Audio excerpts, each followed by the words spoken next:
ভাই হিসেবে, আমি আপনাদের সন্তান হিসেবে গত 40 বছর আমি বাংলাদেশের জাতীয় রাজনীতিতে অংশগ্রহণ করছি। অনেকে আপনারা আমাকে চেনেন, অনেকে আমাকে চেনেন না।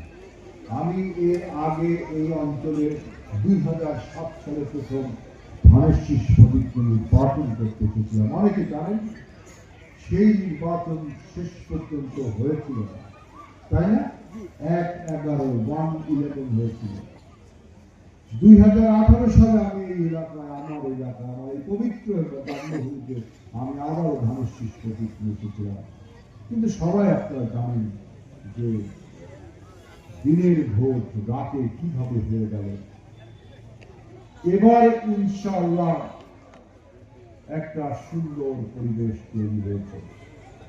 আল্লাহ বলছেন, আকুল জাল হক, সত্যের আগমন ঘটেছে। কি বাংলাদেশে কি সত্যের আগমন ঘটেনি? আকুল জাল হক, বাতিল, মিথ্যা বা বাতিল বিদায় হয়েছে। বাংলাদেশে কি মিথ্যা এবং বাতিল বিদায় হয়নি?